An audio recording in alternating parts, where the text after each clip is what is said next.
Bonjour à tous, j'espère que vous allez bien. Je vous retrouve aujourd'hui pour une autre vidéo consacrée à Elementor et plus particulièrement au pop-up qu'on va pouvoir faire avec Elementor. Donc pour ceux qui ne me connaissent pas, qui viennent pour la première fois sur la chaîne, je m'appelle Tristan, je suis formateur WordPress professionnel. Donc aujourd'hui on va parler de ces fameuses pop-up qu'on peut faire avec Elementor Pro plus particulièrement. Donc on va voir ça en plusieurs séquences, comment on va créer et designer notre pop-up, et ensuite on va voir comment on peut configurer justement toutes les options d'ouverture de cette pop-up, de déclenchement, et les options aussi de fermeture et de masquage de cette pop-up avec Elementor. Voilà, je vous retrouve tout de suite pour la première séquence.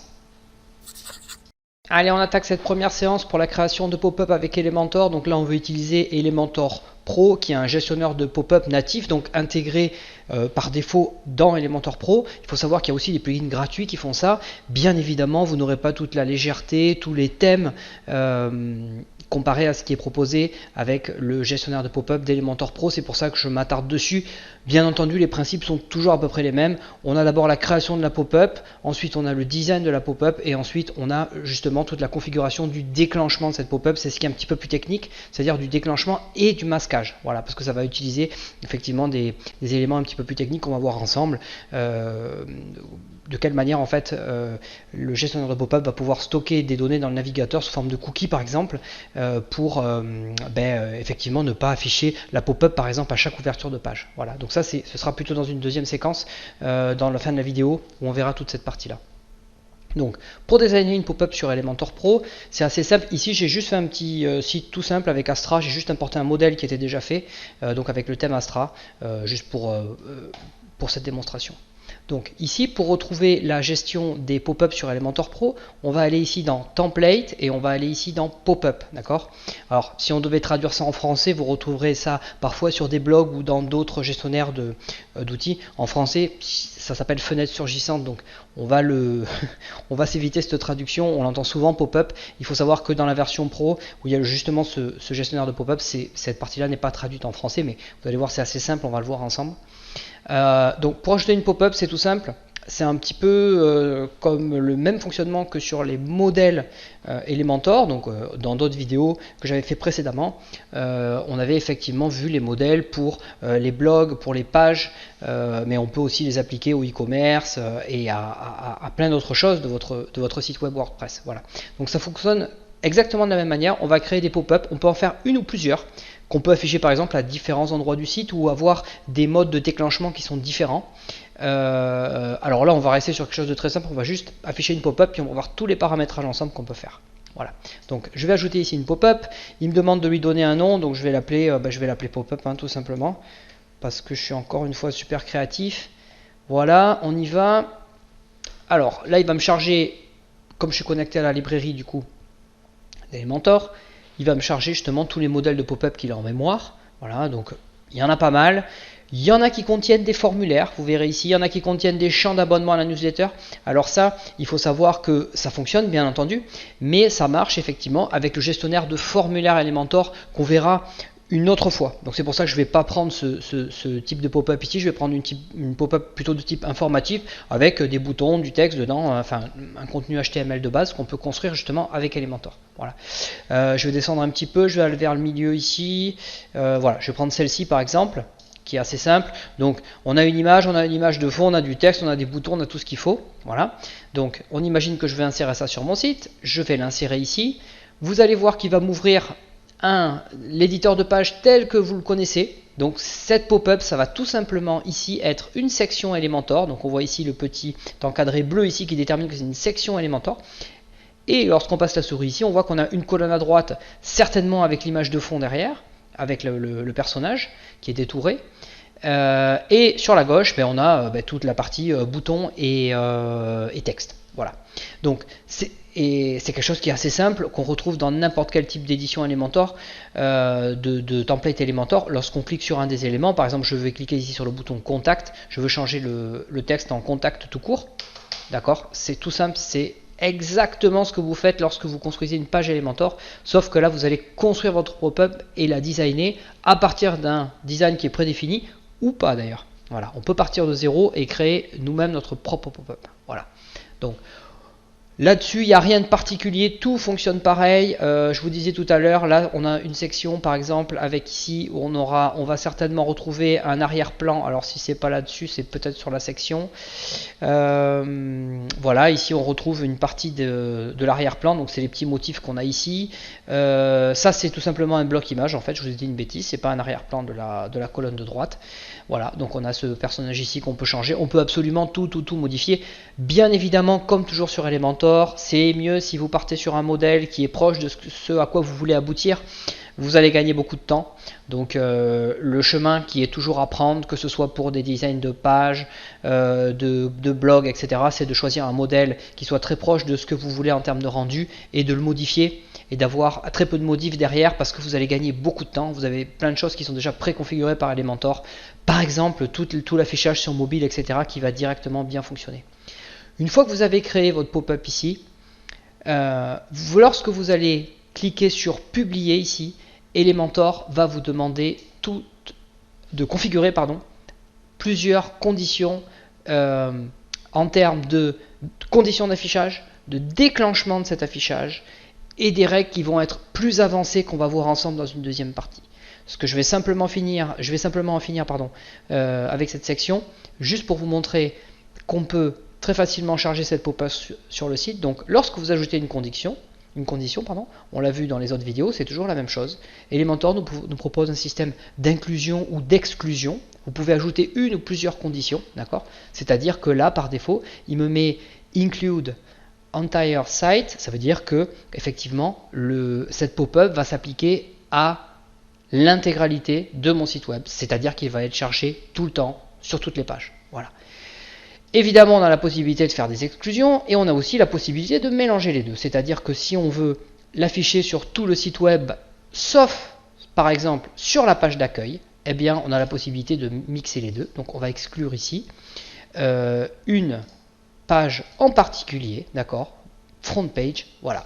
Donc là, si je laisse cette condition et que j'enregistre, j'aurai une pop-up qui sera affichée sur l'intégralité de mon site, sauf sur ma page d'accueil. Voilà. Alors nous on va rester sur quelque chose de simple, hein. On veut l'afficher sur l'intégralité du site web. On va laisser juste cette condition ici par défaut, je vais vous montrer que ça fonctionne. Et après on va aller dans une deuxième séquence de la vidéo, regarder toutes les fonctionnalités de déclenchement et les règles avancées. On y va. Donc ici, je passe rapidement là-dessus, je vais juste la déclencher au chargement de la page, j'enregistre, on reviendra sur tous ces paramètres dans la section suivante. Lorsque je vais sur ma page d'accueil ici, je vais recharger ma page d'accueil. Et effectivement, clac, c'est magnifique. J'ai ma pop-up qui est chargée, y compris sur ma page d'accueil, mais également sur toutes les pages web du site normalement, puisque je n'ai pas défini de conditions ici pour laquelle, une fois qu'elle était fermée, elle ne se réouvrirait pas. Tout ça, on va le voir dans une deuxième partie. Je vous retrouve tout de suite pour la fin de cette vidéo. Voilà, nous voilà de retour pour cette deuxième partie de notre vidéo consacrée au pop-up Elementor. Donc on va cette fois se concentrer sur tout le paramétrage du déclenchement de cette pop-up. On a vu tout à l'heure qu'on a appliqué un modèle et on l'a effectivement déclenché à n'importe quelle ouverture de page sur toutes les pages du site web sans limite en fait. Voilà. Ce qui n'est pas super ergonomique parce qu'une fois qu'on l'a fermé, en général, on n'a pas envie de la voir réapparaître sur toutes les pages. Voilà. Donc là, on va regarder maintenant les conditions de déclenchement. Alors pour retrouver toutes ces conditions d'affichage qu'on a eues tout à l'heure quand on l'a enregistré pour la première fois, et ça c'est pas super ergonomique je trouve, vous allez le retrouver dans la barre grise en bas à gauche, à côté du bouton d'enregistrement, vous avez une petite flèche. Vous cliquez dessus et vous retrouvez effectivement 3-4 menus. Donc vous avez les trois premiers sont bons, hein. Vous avez Display Condition par exemple. Lorsque vous cliquez dessus, vous retrouvez la fenêtre Elementor qui nous a permis tout à l'heure de faire l'inclusion de cette pop-up, c'est-à-dire de l'afficher sur l'intégralité du site web. Voilà. Donc maintenant ce qui va nous intéresser, c'est la deuxième partie qui s'appelle Triggers, qui veut dire déclenchement. Voilà, en fait. Lorsque vous allez cliquer dessus, vous allez voir que on va retrouver la petite case à cocher ou le petit, je ne sais plus comment ça s'appelle, le petit switcher que j'ai activé tout à l'heure. Et on a 6 possibilités ici de réglage de déclenchement des pop-up. Donc moi ce que j'avais réglé tout à l'heure c'était on page load, c'est-à-dire qu'à chaque fois que la page est chargée, la pop-up va être déclenchée à partir de 0 secondes, c'est-à-dire que dès que la page est finie de charger, si vous avez une page qui charge en 3 secondes, au bout de 3 secondes, paf, la pop-up va se déclencher automatiquement. Donc ça c'est Ah, c'est un déclenchement assez classique des pop-up. Parfois, on peut mettre une petite temporisation. C'est assez intéressant au niveau. Alors là, c'est plus du marketing, mais vous incitez les utilisateurs à commencer à regarder votre contenu et vous pouvez la déclencher par exemple au bout de 10, 20, 30 secondes. Ça évite d'être un petit peu trop agressif sur l'affichage des pop-up. Voilà. Donc ici, on ne va pas utiliser ça puisqu'on l'a déjà vu tout à l'heure dans la première partie. On va voir simplement, on va faire le tour ensemble des autres solutions qu'on a et un peu des originalités et pour vous montrer un petit peu la puissance de ce qu'on peut faire avec Elementor. Alors, on a une deuxième possibilité qui est on-scroll. On-scroll, ça veut dire que lorsque vous l'activez, vous allez pouvoir dire que la pop-up va se déclencher uniquement lorsque vous allez descendre sur la page à partir d'une certaine hauteur. Ici, par exemple, 50%. C'est-à-dire que lorsque vous allez arriver, vous allez scroller, vous allez descendre sur la page. Quand vous allez arriver à la moitié de la hauteur, la pop-up va se déclencher automatiquement. D'accord? Alors, on va tester ça. On va l'enregistrer, donc on va mettre Save and Close. Voilà, ici, donc on a enregistré notre nouvelle condition de déclenchement. Je vais recharger tout simplement la page d'accueil de mon site. Et on voit qu'ici, effectivement, la page a fini de charger, mais j'ai pas ma pop-up. Donc je vais attraper mon ascenseur sur la droite, je vais descendre. Et normalement, voilà, lorsque j'arrive à peu près à la moitié de la hauteur de la page, j'ai mon pop-up qui se déclenche. On en parlait tout à l'heure, c'est quelque chose d'assez intéressant lorsque, d'un point de vue marketing, vous voulez un petit peu accrocher le lecteur et le laisser commencer à consulter la page sans l'embêter. Et vous avez un déclenchement qui se fait un petit peu plus tard. Donc ça, c'était une première condition d'affichage. Donc je vais réouvrir mes conditions d'affichage ici. Je vais les recharger. Donc je vais fermer ça. Ensuite, on a une troisième possibilité qui est on-scroll to element. Cette partie-là, alors là, c'est un petit peu plus technique. Vous avez la possibilité de mettre une classe CSS, tout simplement, une section ou une colonne ou un élément même d'Elementor. Et dès que cet élément HTML va être chargé, c'est-à-dire que dès que vous allez scroller jusqu'à cet élément en particulier, eh bien vous allez avoir un déclenchement de pop-up. Voilà. Ça peut être intéressant, par exemple, si vous avez une grille de prix, vous pouvez déclencher une pop-up à ce moment-là en disant le lecteur a été intéressé, il est descendu jusqu'en bas de la page, il est arrivé jusqu'à la grille de prix, bah, je vais lui offrir un coupon par exemple pour essayer de l'inciter à acheter mon produit. Voilà. Donc ça peut être quelque chose qui est assez intéressant, un petit peu plus technique parce qu'il faut juste ajouter une classe CSS à la section. Ça pourra faire l'objet d'une vidéo s'il y a besoin. Ensuite, on a une autre possibilité, c'est on-click, c'est-à-dire qu'à partir du moment où l'utilisateur effectue une action sur la page, il va cliquer sur un bouton ou n'importe où. On a la possibilité de déclencher une pop-up. Voilà, donc ça c'est aussi, ça peut être aussi intéressant. Ici on l'a after inactivity, donc là c'est assez clair je pense, c'est-à-dire que dès que l'utilisateur ne bouge plus sa souris, en fait, ça va être l'élément déclencheur, l'inactivité elle est déterminée comme ça, et bien au bout de 30 secondes, ça va effectivement déclencher l'ouverture de la pop-up, un petit peu pour relancer un utilisateur qui aurait peut-être un petit peu perdu le fil et qui serait passé à autre chose. Voilà. Donc ça c'est intéressant aussi. Et enfin, celui-là on va le voir parce qu'il est un petit peu plus original. On le voit sur certains sites parfois. On page exit. Donc c'est-à-dire que lorsque un utilisateur va rapprocher son bouton sa souris du petit bouton, de la petite croix de l'onglet du navigateur pour quitter la page, on peut faire apparaître la pop-up ici pour dire attention, ne quitte pas, je t'offre ce que vous voulez lui offrir. Voilà. Donc ça on va le tester. Donc on va laisser ça on page exit intent. Donc on va enregistrer ça. On va retourner sur notre site, on va recharger la page, notre page d'accueil. Et à ce moment-là, une fois que la page d'accueil va être rechargée, je vais prendre ma souris, je vais l'approcher tout simplement du bouton pour fermer l'onglet, et là, paf, j'ai effectivement ma pop-up qui se déclenche. Donc ça a bien fonctionné ici. Voilà, donc on va se retrouver tout de suite dans la séquence suivante, consacrée aux règles avancées ici, et à la manière effectivement de définir les autres conditions d'affichage plus avancées, mais aussi la manière dont on peut masquer cette pop-up pour ne pas la voir toujours s'afficher devant les yeux de l'utilisateur. A tout de suite. Nous voilà dans cette dernière partie consacrée au réglage avancé des pop-up Elementor, dans lequel on va pouvoir faire des réglages supplémentaires concernant le déclenchement des pop-up, mais aussi faire un réglage très très important, si ce n'est le plus important, qui est la condition pour laquelle on va masquer cette pop-up. C'est-à-dire, une fois que l'utilisateur l'a fermé, au bout de combien de fois on va l'afficher. Est-ce qu'une fois qu'il l'a fermé, on va définitivement plus l'afficher, ou est-ce qu'on peut la rafficher une ou deux fois de plus? Voilà. Donc, on a différents réglages ici. On voit qu'on a la possibilité effectivement le premier réglage qu'on a ici, donc on en a 8. Le premier qu'on a ici qu'on va tester, c'est l'affichage de la pop-up à partir d'un certain nombre de pages visitées. D'accord? Donc nous on va mettre 3 par exemple ici, sachant que j'ai déjà dû en ouvrir une, donc ça va peut-être déclencher au bout de 2. On va mettre 3 pages vues ici. Donc on va mettre yes, ça veut dire que la pop-up doit se déclencher au bout de 3 pages visitées, par exemple la page d'accueil, la page à propos et la page contact, clac, on déclenche la pop-up. Donc je vais enregistrer cette condition, ici, voilà, je vais retourner sur mon site, je vais effectivement visiter plusieurs pages, alors ça risque de se déclencher avant 3 pages vu que j'en ai déjà visité avant, c'est pas certain, si ça a l'air de fonctionner. Voilà, donc au bout de la 3e page visitée, vous avez vu, j'ai ma pop-up qui s'est déclenchée à ce moment-là et uniquement à ce moment-là. Voilà. Donc ça c'est le premier réglage que je voulais vous montrer. Ensuite je vais retourner dans mes réglages, donc toujours en bas à droite, toujours dans Advanced Rules ici, je vais désactiver celui-là. Et donc ici le second c'est Show After X Session, ça veut dire que ici en fonction du nombre de fois où l'utilisateur reviendra sur votre site, vous pouvez lui afficher la pop-up qu'à ce moment-là, d'accord? C'est-à-dire que s'il revient une 2e fois sur le site, vous pouvez lui afficher le pop-up qu'à ce moment-là, par exemple pour essayer de le fidéliser ou quelque chose comme ça. Voilà, ça dépend après de ce que vous voulez faire derrière. Voilà, donc ça c'est quelque chose qui est possible. Donc ça, c'est quelque chose qui fonctionne avec des cookies, c'est-à-dire que lorsque vous allez arriver sur un site, vous allez avoir un cookie, donc un petit fichier texte qui va être enregistré sur votre navigateur, sur votre disque dur finalement. Et lorsque vous allez retourner sur le site va pouvoir lire ce fichier et définir que vous êtes déjà venu dans une session, c'est bien ça la session, une session précédente. Et donc à ce moment-là, si vous avez mis 2 fois, vous affichez la pop-up à ce moment-là et non pas la première fois que vous êtes venu sur le site, voilà, et non pas la 3e non plus. Voilà. Donc ça on va pas l'utiliser là, c'était juste une explication théorique. Et ensuite vous avez l'élément qui est pour moi le plus important, c'est show up x time, ça veut dire combien de fois on va afficher la pop-up.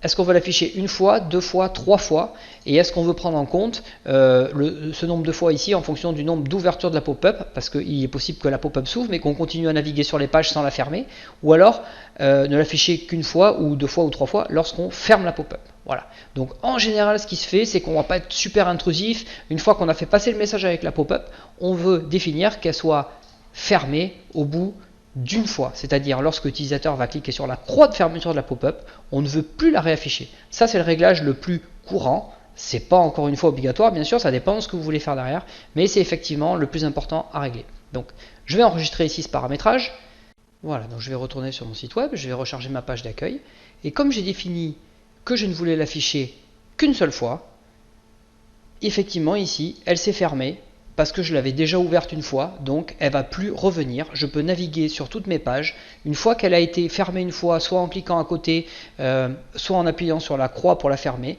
eh bien ma pop-up ne revient pas. Vous voyez qu'ici je peux naviguer tranquillement sur mon site sans être embêté par ma pop-up.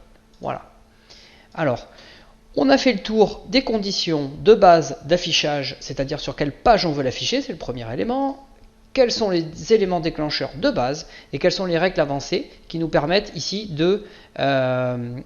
surtout de masquer la pop-up. On va voir rapidement, pour terminer cette vidéo, les éléments un petit peu plus avancés qu'on peut définir.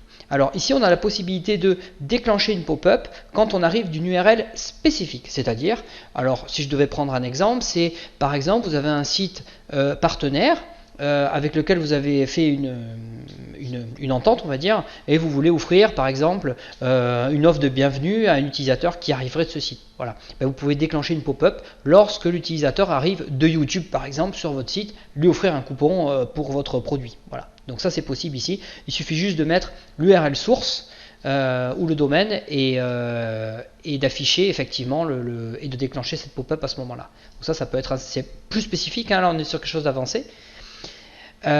Ici aussi, on a la possibilité de définir des sources en fait de trafic qui vont permettre de déclencher la pop-up. C'est-à-dire, on voit ici qu'on a Search Engine qui est coché, ou lien externe ou lien interne, c'est-à-dire que Search Engine, ça va être un moteur de recherche tout simplement, c'est-à-dire que lorsque quelqu'un arrive d'un moteur de recherche, c'est-à-dire par exemple de Google, qui a fait une recherche et il vous a trouvé, eh bien vous avez la possibilité de déclencher une pop-up en disant bienvenue, visiteur de Google, etc., etc. External link, c'est n'importe quelle URL d'un domaine qui est extérieur au vote va déclencher la pop-up.